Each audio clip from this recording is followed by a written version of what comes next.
ciel n'est pas une poubelle. Ijuru ntabwo ari aho bata umucafu. Ijuru n'ahantu kanaka. Mbinguni ni fasi fulani. Imana ibaza kutweza imbere ko twinjirayo kuko ni yari kutujanayo n'umunuko bidusaba yuko itweza kugira ngo tujaneyo. Ariko laver la tête d'un singe c'est gaspiller le savon. Umuntu Imana yeza agasubira mu vyondo nico kimwe no kugaspia amaraso. Eti Mungu alianza kwanza kututakasa kabla ya kutupeleka mbinguni, mahana hangetupeleka mbinguni kabla ya kututakasa kubera yuko koza umutwe w'agakwavu ni nkuko lisabuni ni kama kuharibu sabuni, kuweza kukoza kakanjira mu kwa maana unamaliza kukakosha kana rudi mucha. Petro yavuze ngo nico kimwe n'imbwa isubiye kujivya dafu. Sio mimi, hata Petro alisema ni mmoja na mbwa inaongeza kukula vinavyotapika bano bimana. Ibuka kwinzamba ishoboye kuvuga ubu nyene. Kumbuka kama parapanda inaweza ikapiga kwa sasa hivi. Bija nkoreshwa. Ayo ambayo natumikishwa. Iyo miujiza mnayoiona. Iyo sana kuja na jiachia. Ni jibu ya maboko. No kutugumira imbere y'Imana. No kumwubahisha. Na kumheshimu na kumheshimisha. Kumwubahisha twubaha ingo zacu, tubaha abakobwa tureba. Ndashima Imana ko abakobwa benshi bari ngahanda barera badashoboye kunyagiriza. Ninashukuru Mungu maana mabinti wengi wako hapa ninawalea hawawezi hata wakanistaki. Ikituma ndiko ndabivuga. Kwa nini ninavyovisema? Bisaba yuko mumenye indikote. Inaomba tujue wengine nafasi. Ni Mungu megusa receive. Musibaki napokea. Ni Imana igomba yuko ukora iki. Ndi Mungu anataka ufanye hiki afanye kingine. Ni Biblia yawe ivuga ngo umuntu wese bazomuharurira bivanye n'ivyo yakoze. Ni Biblia yako inasema kila mtu atasabiliwa kulingana na vile alivyovifanya. Wewe mnajua kwamba kuna watu Mungu atawaambia waende motoni. Hapana. Ni wao peke yao watakaojitupa motoni. Acha nikuoneshe jinsi watakavyojitupa. Tuko kwenye mustari. Kanaka. Volani. Anafikiri. Bache bamushirira video haje. Wanamwekea video pale. Umugabo aciyabona ukuntu yafashe ku nguvu mu yaya wiwe kandi yaravyanse kwisi. Bwana anaonekana gisi alimkamata yaya wake kwa nguvu na dunia alivikataga. Ukuri yakabwira umukobwa ngo umpevye champa madamu wanje na chamaze. Gisi alikuwa anamwambia binti ukiniacha na kufa mke wangu ana samani. Uyo mugabo ni wewe nyene azocha yita mu muriro. Uyo bwana ndio peke yake atajitupa motoni. Atarindiriye ngo video hii. Asubiri hata video hii. Wewe unajua kuna mtu hata mmoja Mungu atatoa. Watu watajipeleka kwa ajili ya uoga. Zambi tuliozifanya tumesamewa. Lakini zambi kubwa ni kurudia kufanya kile alichokukataza na unajua kama amekukataza. Mungu ainuliwe. Usiwi na uoga, nasikia amena ya malaika wengi. Munabachokesha bararushe. Wanachoka. Les anges bararushe. Aba malaika bararushe, wanachoka. Imana babwira ngo genda uhe umwana wanje ibintu kana. Maana Mungu anawaambia nenda umpatie mwanangu hivi vitu. So tel fils tel père. Uko umwana meze niko papa baba meze. So bashitse kuri uwo mwana bakavuga uyu nasa ni Imana yaturungise uyu ko sani toto shetani tujende. Wakifika wanasema huyu afanani na Mungu aliyetutuma, wanasema tujirudilie nyuma. Mubwira ngo ivyanyu biracari mu ijuru. Mwe mnajua kama vya kwenu vingali mbinguni. Batondanye ibintu vyanyu ariko bariko bararindira kajyo kuko Imana irera yabarungise kubera isanze bahuye n'abantu. Malaika wanatonda na vitu vyenu, wanasubiri mwe watakatifu maana Mungu ni mtakatifu, lakini wanapokutana na nyie wanakutana ni tofauti na huyo Mungu. Rero ikibi cyo kubigwamo. Acha niwaambie kibaya cha kuvianguka na kizuri cha kuvitoka ndani. Amen. Amen. Amen. Amen. Amen. Amen. Imana ibaheza. Mungu awabariki. Mwari muzi ko Biblia ivuga ngo nta mahoro y'umunyavyaha. Mlikuwa najua kama Biblia inasema hakuna amani kwa mwenye dhambi? Ni jambo jema. Ni neno la Mungu. Mahoro y'umunyavyaha. Eti hakuna amani kwa mwenye dhambi. Ukachumbira agenda kusengera mahoro. Unapita unasema ni kuombea amani. Niitoe wapi sasa? Hariyo formule. Kuna formula. Hebiyo zirambi. Acha njia mbaya. Kila mahoro witegeve. Kuwa na amani uwe huru. Amahoro ni jambo jitwa shalom. Amani ni neno linaitwa shalom. Shalom ya mbere niyo mu mutima. Shalom ya kwanza ni ndani ya roho. Shalom ya kabiri ni mubiri. Ya pili ni mwili. Iyo mu mutima nukunywana n'Imana. Ya roho ni kuambatana na Mungu. Iyo mu mubiri n'amagara meza. Ya mwili ni afya njema. Shalom ya gatatu niyo mu Shalom ya tatu ni ya mfukoni. Kuko biragoye kubwira amahoro umuntu amazindwi zitatu adafungura. Maana ni vigumu kumwambia amani mtu anamaliza wiki 3 akuli. Akaba rero murundi wa hali atamka uyabona akiwa ni mrundi wa kule nakwambia unaiona wapi ayo amani unaiona wapi. Biblia ivuze ngo na mahoro y'umunyavyaha. Biblia inasema hakuna amani. Na magara meza y'umunyavyaha. Inamaanisha hakuna afya njema, hakuna usalama wa roho, na hakuna utajiri kwa mwenye dhambi. when they say there is no peace for igihe sinners, bavuga yuko atamahoro ku munyabyaha mejeje gusigura icyo aricyo shano na kuanamaliza kutafsiri nini ni amani. bakundwa amazimisi ndiko ndasenga ngo Imana ibahezagire. Ça c'est ma prière. Wapendwa, namaliza siku naomba Mungu awabariki, niryo sengesho ryanje. Ariko reka ndondera inzira Imana izoronga hica. Lakini acha nitafute njia Mungu apate pa kupita. Yigeze kumbwira Aliwainiambia Joshua, sishobora guhezagira umuntu n'abadayimoni bamurimo. siwezi nikabariki mtu na mapepo yako ndani yake. Kuko ari abantu bafise inyota y'ubusambanyi Imana yobaha imodoka hako barara mu ishengero barara muri buwate basambaniramo. Kuna watu wana kiu cha uzinifu, Mungu akiwapatia gari pale ya kulala kanisani watalala mubwate wako na zini mwiyo gari. Nyakati nilipokuwa South Africa nari mubusambanyi bw'ububwa, nilikuwa muuzinifu wa umbwa kugeza aho nagira isoni yo gutwara abantu aho njama, mpaka nasikia aibu kupeleka watu kwenda lala, kuko natwaye benshi, maana nakuwa nimepeleka wengi muri garden, napita nawapeleka mgazon. Chamvuga reka ndondera imodoka nguri imodoka zo nenda bikorera mu modoka. Nikasema acha ninunue gari nikuwe nabifanyia mgari. None iyo modoka yari kuba imodoka change chambre ya movement. Iyo gari ingekuwa gari kweli au chambre ya kutembea. Ari abantu b'amarayika batondanye contact zanyu bagomba kuba imodoka ariko akibaza izo bimodoka cyangwa izo bichumba cha hotel. Kuna watu malaika wanatembea na funguo zao za gari, lakini malaika wanajiuliza itakuwa gari au itakuwa chumba cha hotel. Ukodesheje gusa akamodoka uchugenda kuramusa aba ex bawe boss. Ukikotesha tu gari unapotana kutembelea wale mlitembea nao zamani wote. Aba ex bose babone kwa guzi modoka wakodesheje ni wagura hoho nuzochuma pakiza bose wewe. Wenye mmependanaga nao zamani waoneshe kama umekotesha, ukinunua sutawapakiza wote. Aturekane ni modoka nigiye waguze costume shasha ama kartu ugenderamo ya mbere ni ahandi hose ufisa abakobwa bakwanse n'abakobwa bose mwagenda.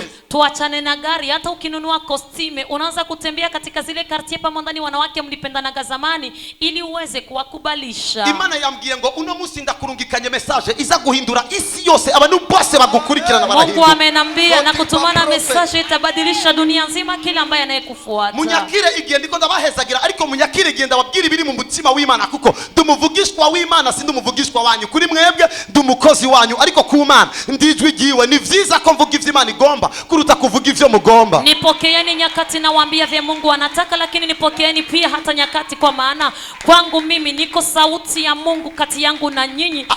Andungise gukira ingwara izarizo zose zirakira ngamurabizi. Akinitumana kupona magonjwa yote yanapona. Ibitangaza birakoreka. Miujiza inatendeka. Ariko rero resulta izani bitangaza nuko jewe nabanje kumvira ibi. Lakini jibu inaleta miujiza ni mimi nimekubali kwanza kutii hivi. Abazene benshi barifuza power. Vijana wengi wanahitaji nguvu. Power. Nguvu. Ubushobozi iyo bwinjiye mu muntu bukorana n'amaboko yiwe. Uwezo unapoingia kwa mtu unatumika na mikono yake. Ariko ayo maboko nyene. Lakini hiyo mikono wangali naitumia masturbation. Batangura karese saa moya bagaheza saa 12. Wanaanza karese saa moja mpaka saa 12. None ayo maboko Imana kureke ngo yarambike ku mitwe y'abantu baye. Sasa hiyo mikono Mungu akuache uitie mikononi mu vichwa vya watu. Iyo uchugenda kuirambika ku mapapai. Hiyo unaitia kwa mapapai. God is good.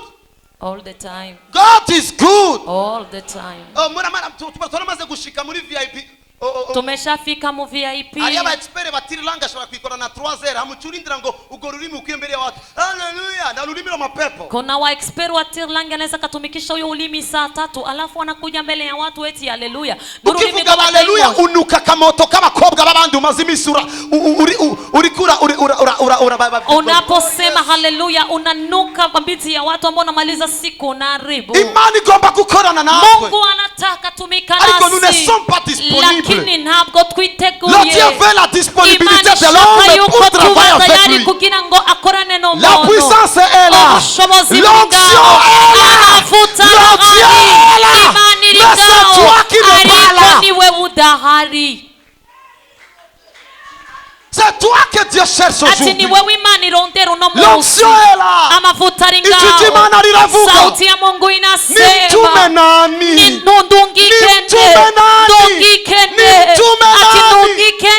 Yesaya aravuga. Yesaya anasema niko hapa. Ariko imbere yuko arungika Yesaya. Lakini kabla kutumana Yesaya. Yabanje gucishirika ikara ry'umuriro ku rurimi rwa Yesaya. Alianza kupitisha ukaya moto. Ndiko ndacisha umuriro ku ndimi zanyu. Ndiko kaya moto ku ndimi wenu. Ndiko ndacisha amajambo y'umuriro ku matwi yanyu. Ndiko napitisha maneno ya moto ku masikio yanyu. Ndiko ndacisha amajambo y'umuriro ku maso yanyu. Kugira ngo duhinduke ibikoresho bizima. Ibikoresho bizima. uzima. Imana ifise krize y'abantu b'ukuri. Mungu yuko na krize ya watu wa kweli. Nyakati nilikuwa naandaa somo hapa, niliona Yesu analia. Nyakati nilikuwa naandika somo, niliona mfalme analia. Machozi ya Yesu, amosozi ya Yesu, muri generation ni instability. L'instabilité des chrétiens, instabilité y'abakristo. Wanajazwa sana. Unamusi barujujwe cyane. Kesho wanazini sana. Ejo bagasambana cyane. Wanacheza kisirimba sana. Unamusi bagatamba kisirimba cyane. Ukwate wanacheza ndombolo sana. Muri mwate bagatamba ndombolo cyane. Quelle génération! Generation nabaki. Quelle génération! Aturuherunganwe. Le Dieu m'a envoyé ce matin. Il a besoin de toi. Le Dieu d'Abraham a besoin de toi. Pour manifester sa puissance. C'est toi qui l'as choisi aujourd'hui. Il faut être disponible. Disponible. C'est pour ton intérêt. C'est pour ton intérêt. C'est pour ton intérêt. Mise électromécanique. Diplôme yaratakaye. Diploma imepotea. Baba yangu mama yangu amekufa. Nimekomani yatima mshida. Lakini siku nimekubali utakaso mbele ya Bwana. Gari neza nikainunua kwenye nataka kwa leo. Vitu vinatusubiria. Biblia inasema eti shughulikieni ubwami bw'Imana ufalme wa Mungu no kugororoka. na utakaso. Ibindi vyose ni inyongera. Mariage ni inyongera. Gukundwa ni inyongera. Imodoka ni inyongera. Gosimo ni inyongera. Imuzu nziza ni inyongera. Ikiato cyiza ni inyongera.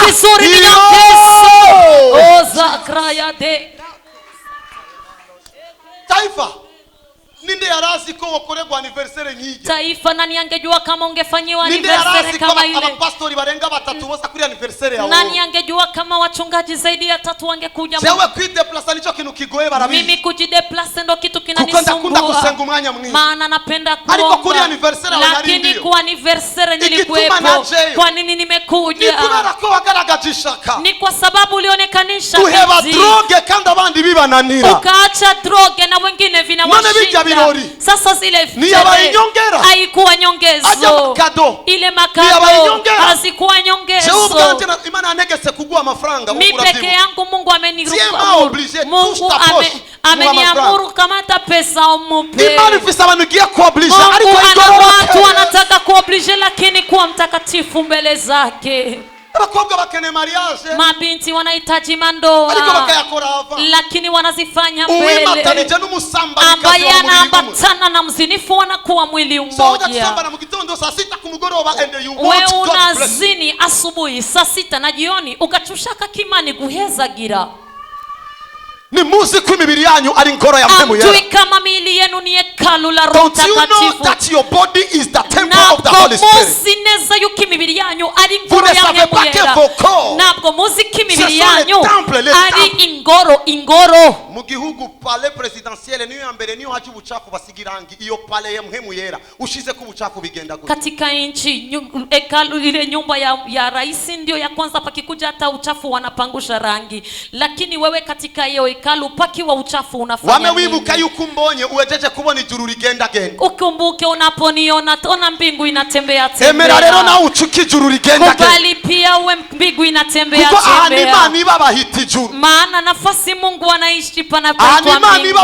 Nafasi Mungu anaishi wanapoitwa. Asangwa wemeza ko Imana ikurimo. Ingawa unakubalisha kama Mungu yuko ndani yako uko mbingu. We ni mbingu. Genda rero urabe ibikurimo nibiri mu ijuru undabire yuko bisa. Nenda sasa utizame vinavyokuwa ndani yako na viko mbinguni kama vinafanana. Ndabona ange ici, ndabona malaika ngaha. Ninaona malaika kwa hapa. Nikatakwele kicho ndiko ndabona kinanga. Acha nikuoneshe chenye naona. Ni bwo bwa mbere. Ndio mara ya kwanza. Mbonye umumalaika. Naona malaika anyunamiye cyane. Ananiunamia sana. Donc alikuwa anambira ngo full respect prophet. Iko ananiambia ati ndakuba. C'est l'ange de l'Éternel. Malaika araza gukora ku bantu mukanya gato. Kwa watu atagusa kwa watu. Aringaha yamaze gushika. Yesu aravuga ngo Yesu anasema nusubire gukora icyaha usiongezi kutenda dhambi ibyago tena. birenze ivyo vyo gushika. Eti shida zaidi ya hiyo Kumbe hari itakufikia. ibyago kanaka Kumbe kuna shida fulani ni jibu ya dhambi. Imani dutabare twese. Mungu atusaidie sote. Nilikuwa nasema Mungu atusaidie sote. Alors iyo umuntu ari mu bidahesha Imana icyubahiro, nyakati mtu yuko kuvijisivyoheshimisha Mungu, cha kwanza arahusha vyinshi, anapoteza vingi. Marimuzi yuko umuntu wese yakoze icyaha. Mlikuwa najua kama kila ambaye aliyefanya yaguye mu busambanyi au ameanguka muzini au mkibaya. Iyo ntanguye kwinjira muri profesi gute, ninapoanza kuingia mu nabii, abandi bavuga profesai, wengine wanasema profesa, we abariko arajugumira yana kwa natetemeka, mana umundinde, mana eti Mungu mnilinde. We asengera profesi ntikoreke, yeye anaombea unabii usitendeki. Niwe muntu wa mbere angwanya kuko asenga munilinde Mungu wangu Joshua. Ndio mtu wa kwanza ananipiganishaga kukavuga mana ndinda Joshua Nhambone. Ibaze kumbi Imana ikwirandungika kugira ngo ndakubwire ko mariage ari cyo kumugoroba, uri kuravuga ngo mana mundinde, wojeje kuvuga ngo ikurinde ikurinde nibitangaza. Kumbe Mungu alikuwa ananitumana nikwambie kama ndoa yako ni kesho jiani, lakini unasema kulinde. Manake Mungu akunilinde na miujiza. Inda takaza. C'est ma question. No muntu kugiwe, no muntu kugiwe. Imana itubujije ubusambanyi. Nyakati Mungu anatukataza uzinifu. Nakukija ko Imana itagwara sida. Ninakukumbusha kama Mungu hagonjwi ukimwi. Kama aksida mu busambanyi si sida gusa. Alafu ajari katika uzinifu sio sida pekee yake. Wimatanije n'umusambanyikazi wabo mubiri. Anayeambatana na mzinifu anakuwa mwili. Wewe uri umugabo rero mu rugo. Wewe uko bwana ndani ya ndoa. Kugira ngo ugaragaze ko wahembwe menshi. Ili ukubalishe kama umelipwa nyingi. Uchugenda no kwa mkono. Unaenda na kwa mkono. Kugira ngo ugure mu maraya. Ili ununue kahaba. Uyo nyene uguze. Uyo unanunua. Abandi 80 mbere bari bamuguze. Wengine 80 mbele yako walikuwa wamenunua. So mwewe kubikora. Wewe ukimaliza vitenda. Mubaye umubiri umwe. Munakuwa mwili umoja. Wewe nawe yarafisi mibiri 80 njoo unaenda umechoka na mabisirani sama atakupa kesho. Yalikuwa na mili 80 ukiusohoka urushe. So utakuja kutokesha tu nabii niombe. Hamuza kuruhisha bavugishwa ngo sengera. Na kujije banabii basikizini babongo. Ati abavugishwa bikigiye n'ababeshi kubera kutavuga ko na urumbeshi. Ndiko ndafasha no generation. Niko nasaidia hii generation. Muzorungike buno butuma mu WhatsApp kabiri. Tumana hizi habari kwa WhatsApp mara pili. Cha mbere ni hicho. Cha kwanza ni hicho. Agwanya prophecy. Anapiganisha unabii. Achika anti prayer. Anakuwa kukata maombi. Sisi kubizi yuko iyo munaguye mu cyaha. Mnajua kama mtu anapoanguka msani. Nigiye mu masengesho ni idegenze. Hata kienda maombi hakuwi huru. Maana Mungu sinzi ko ndabikwiri, sijui kama na vistahili. Na majambo mabi shetani aprofita kuyavugisha ngao. Na maneno mabaya shetani anaprofita kuyasemea. Maana jemeze nk'igikere, wabaye igikere jari. Mungu mimi niko kama chura, ulikuwa chura. Unaanza kusema vibaya kwa ajili ya dhambi. Sindakubwiye yuko bica bigutandukanya no kumwana w'Imana. Kama vinakukataza kuwa mwana wa Mungu. Ariko birakuchereza gushikira ivyo Imana yavuze. Lakini vinakuchelewesha kufikia kwenye Mungu alisema. Utarapfa no kumusaraba munarakizwa. Wokovu uko hapo kama hujakufuata msalabani mtu anaokoka. Ariko reka kwichereza. Lakini acha kujichelewesha. Okay, turi bande?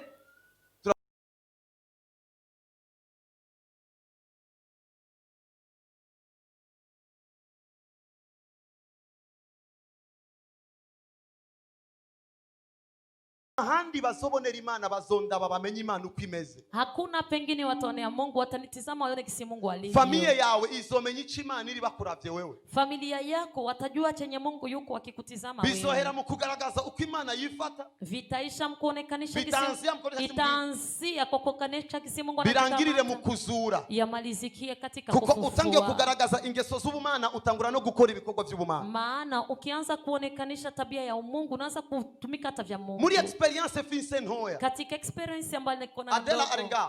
Ujya mukobwa yarapfuye neza. Ule binti alikufa vizuri. Amaze gukanya vyarangiye. Ameshakuwa baridi vimekwisha. Barandondera kuri telefone ndababwira ngo ni harakera. Wakanitafuta kusimu nikasema ndababwira ngo mushire ko telefone ku matwi. Nikamwambia tia simu. Nari muhira kuri biro. Nilikuwa nyumbani ofisini. Ndavuga Adela. Nikasema Adela. Garuka. Rudia. Aravyuka. Akaamka. Singunda kubivuga kenshi. Sipendagi kuyasema mara nyingi. Ariko ndiko ndababwira kugira ngo mumenye. Lakini nawaambia ni vyahereye ngaho mu bitangaza. Haikuishia hapo. Vyahereye mu kwitandukanya n'ubusani ngatangura gusanima. Haikuanzia mu miujiza, ilianzia kuachana na usani na fanana na Bwana. Ndio.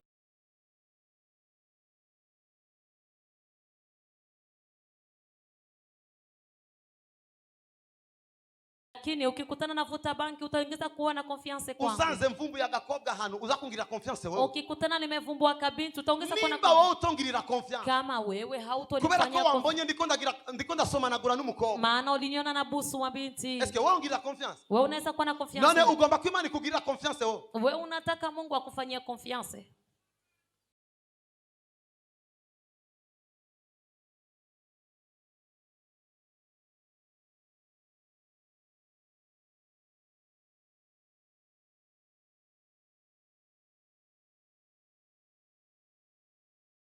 Now. Usikamati hayo maneno ukaelekeza kumiguu ukaambia miguu sikia wewe ndio unaambiwa.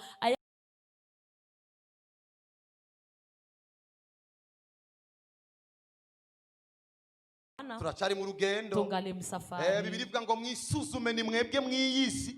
Biblia inasema jichunguzeni nyinyi mnajijua. Nanje ndiko ndabwirwa. Na mimi ninaambiwa. Kuko wigisha ngani mwe muyera. Maana anayefundisha hapa ni Roho Mtakatifu. Niko nashtuliwa. Burya hagwa uhagaze. Kiumbe panaanguka aliyesimama. Biblia ivuga ngo ubusambanyi abanyenkomezi nibwo butembagaza. Biblia inasema uzinifu unaangusha wenye nguvu. Ndavuze kugira ngo tube maso. Ninasema ili tuwe macho. Icyaha si ubusambanyi gusa. Zambi sio uzinifu.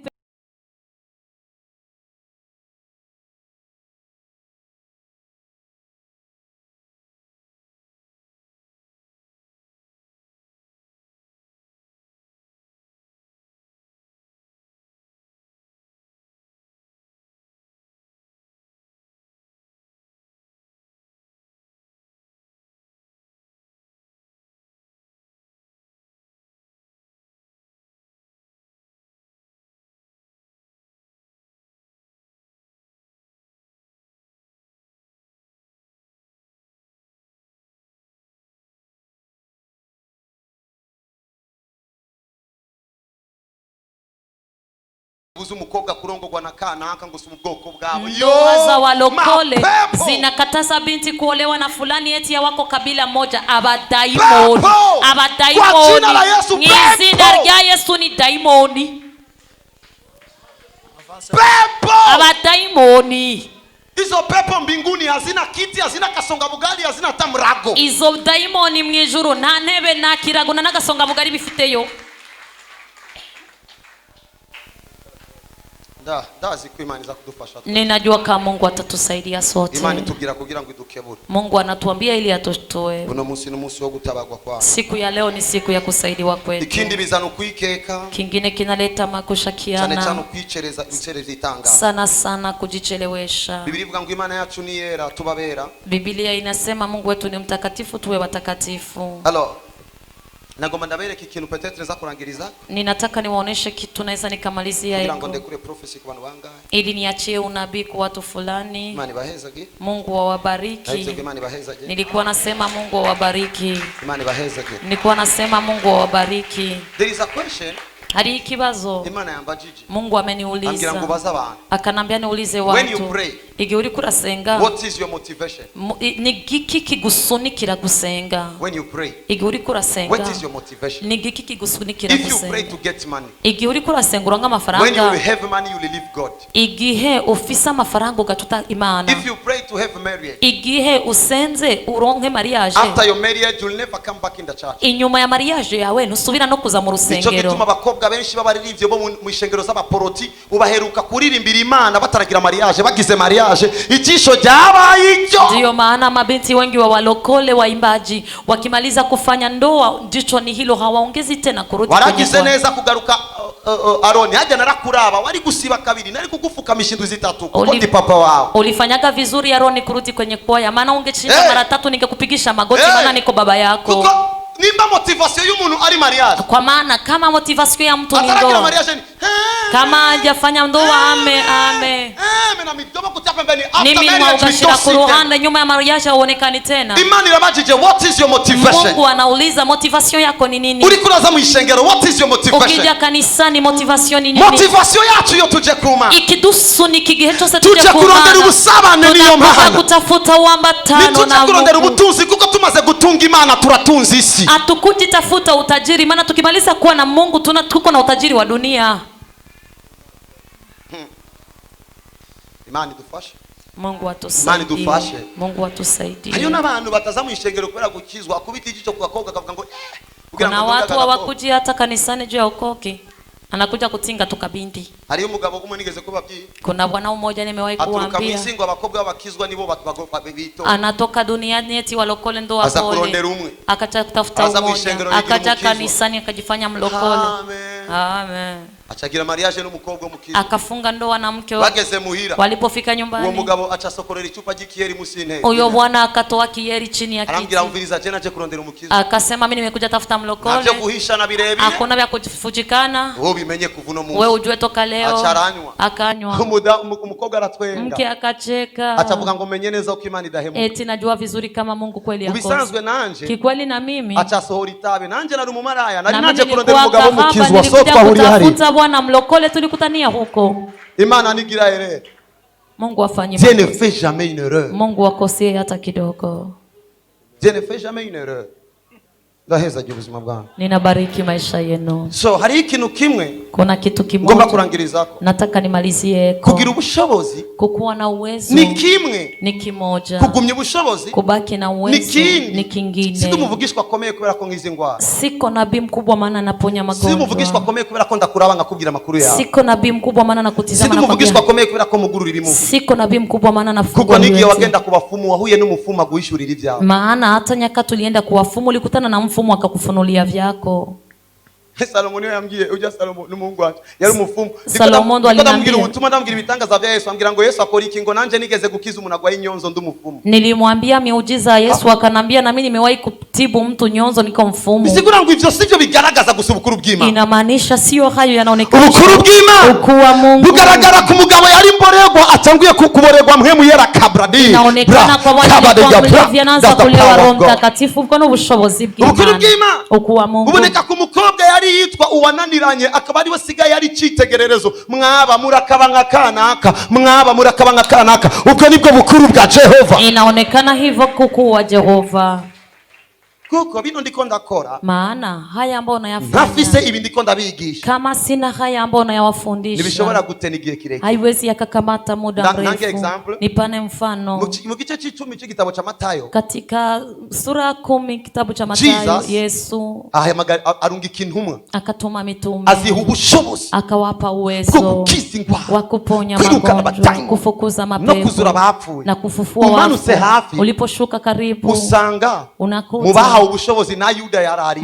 Waliopewa uwezo na Yuda alikuwemo. Bisigura ngo Yuda yirukanye abadayimoni benshi kuruta Petero. Inamaanisha Yuda alifukuza pepo nyingi kuliko Petro.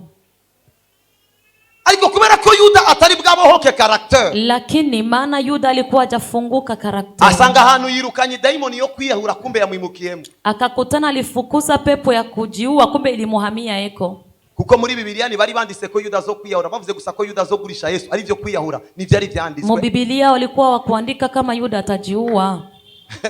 Rero Yuda sasa Yuda kubera karaktere mbi kwa ajili ya karakter agiye kwirukana daimoni yo kwiyahura anaenda kufukuza pepo ya kujiua kumbe yamwimukiyemo kumbe imemuhama emo. So amaze kugurisha Yesu niyo aciye cyana kumugozi.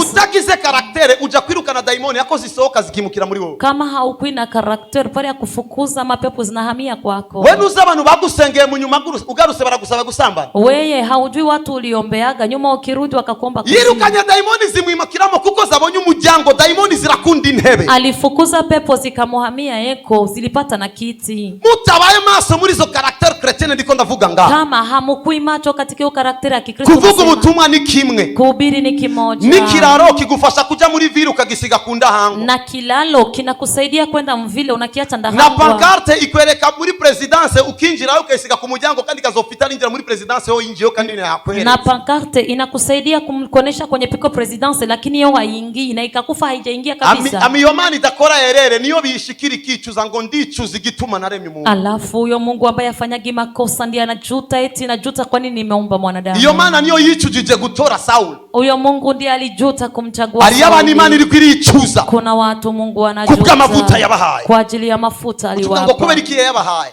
Unasema kwa nini amewapa? Barayihindutse ntiyari izi ko bazoyihinduka. Walibadilikia kuwa najua. Ariko mwebwe nimuzokwigira muyihinduka inyuma ya kino kigwa. Lakini nyinyi hamtopima kuibadilikia nyuma ya hii somo. In the mighty name of Jesus. Kwa jina la Yesu. So Yuda yari muri list. Yuda alikuwa muoroza. Juda était là. Yuda alikuwepo pale. Parmi les apôtres.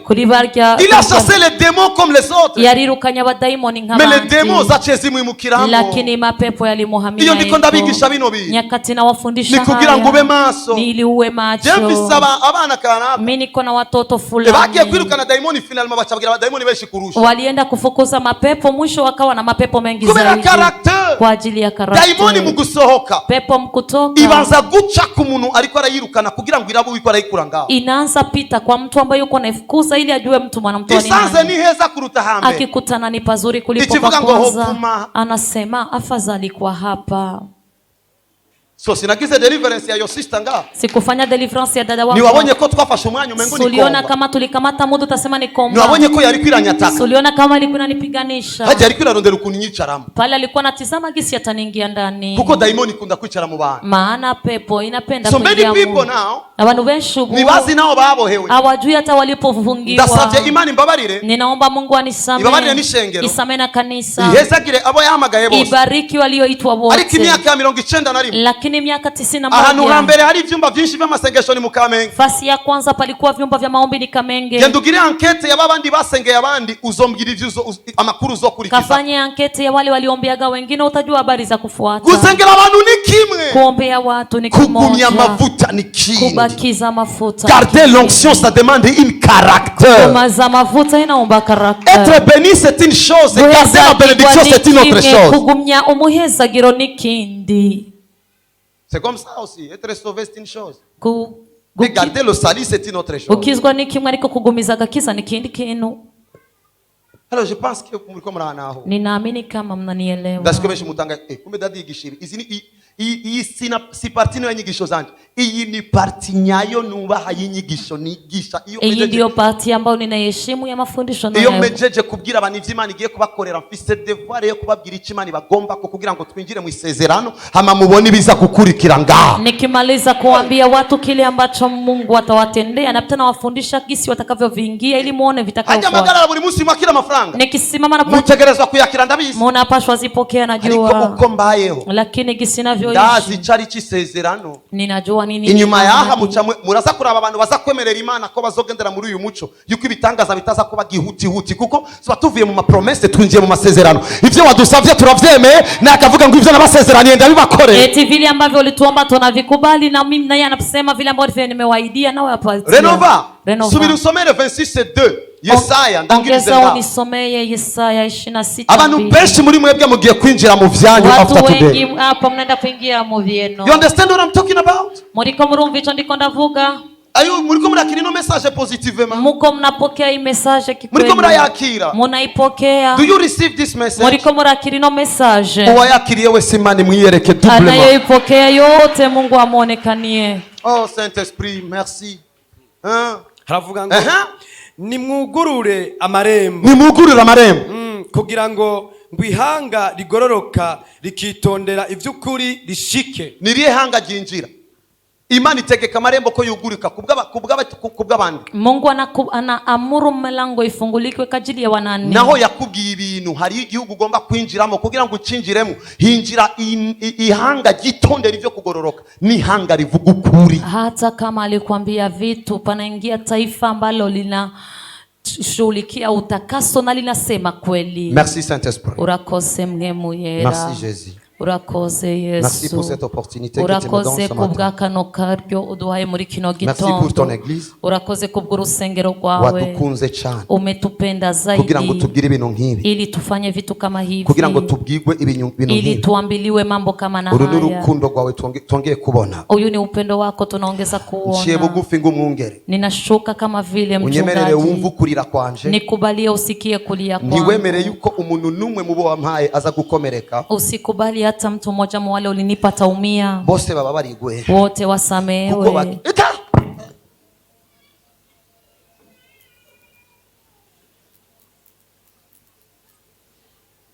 umuntu wese yumva ko afite icyo yokwihana arashobora kujya ku mavi. Kila mtu ambaye anasikia cha kutubu anaweza akashuka kwa magoti yake. Arambujije kubavugira ngo murafise iminwa. Ananikataza kuwasemea eti mko na vinywa. Bwira Imana. Ambia Mungu kubabarire. Akusamee. Bwira Imana kubabarire. Ambia Mungu akusamee. Uyibwire kubizi ko Dieu est toujours fidèle. Mana ya mari mwizigigo. Dieu est toujours fidèle. Mwana ya mari. C'est nous qui sommes des infidèles.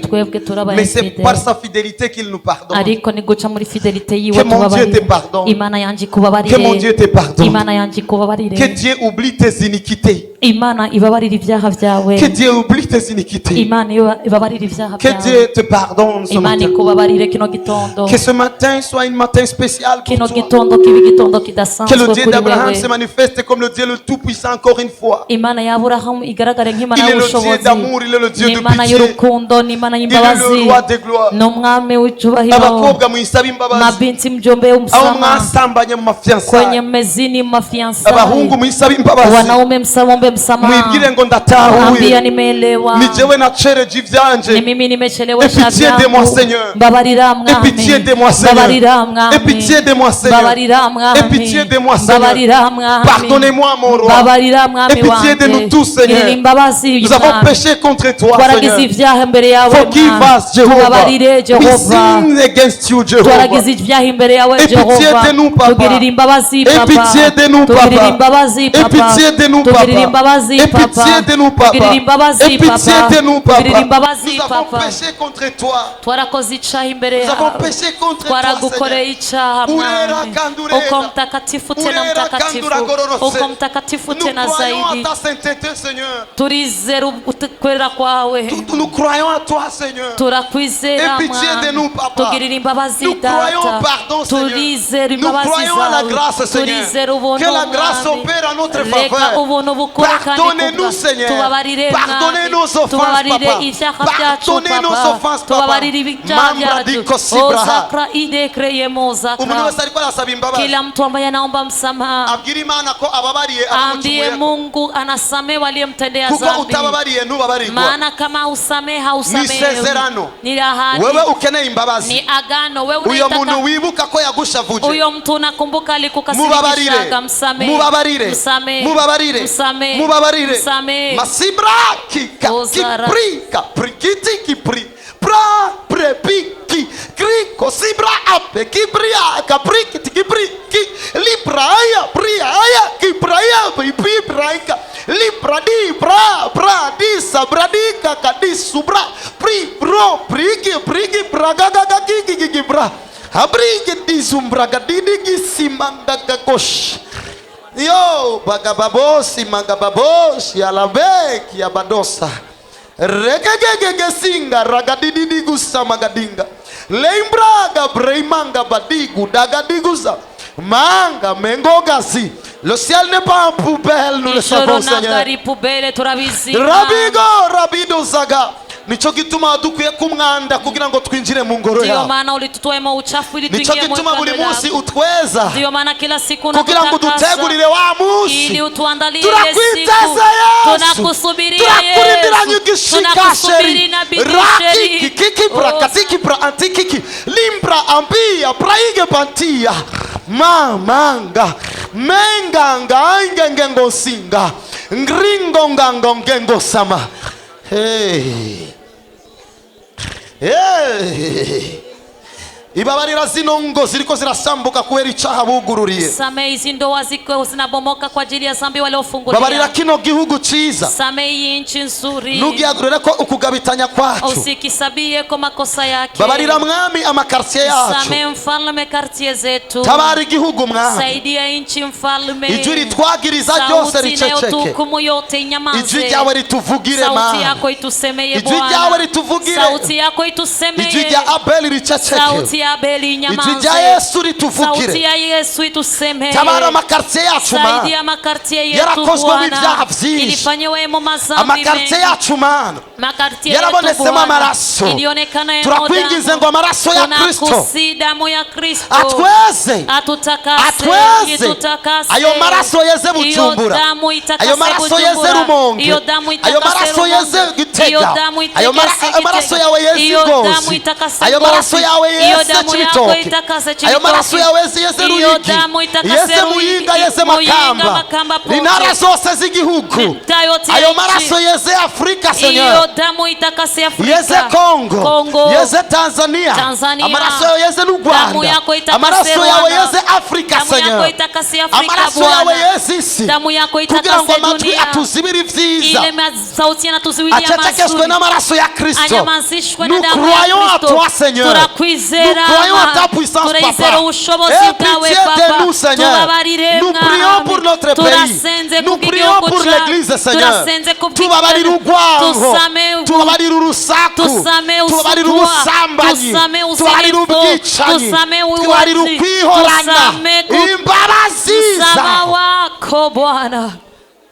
Babarira ino miryango iri kumwe nanje ngaha, Samie hizi familia ziko babarira pamoja runo nami. rwaruka mana nasaba Samie imbabazi hawa kuva vijana ejo, niliwaombea msamaha toka jana. babarira bano bamama nasaba imbabazi kuva Samie ejo, hawa wamama nimeombea msamaha babarira toka nabo bapapa jana. nasaba imbabazi kuva Samie hawa ejo, wababa nimeombea msamaha toka imbabazi jana. zawe Msamaha wako situbeko, ziwe kwetu, situbeko msamaha wako uwe mu kwetu, izina rya Yesu. kwa jina la Yesu. Take your spirit. Urakoze mhemu yera, Merci. urakoze, Merci. urakoze.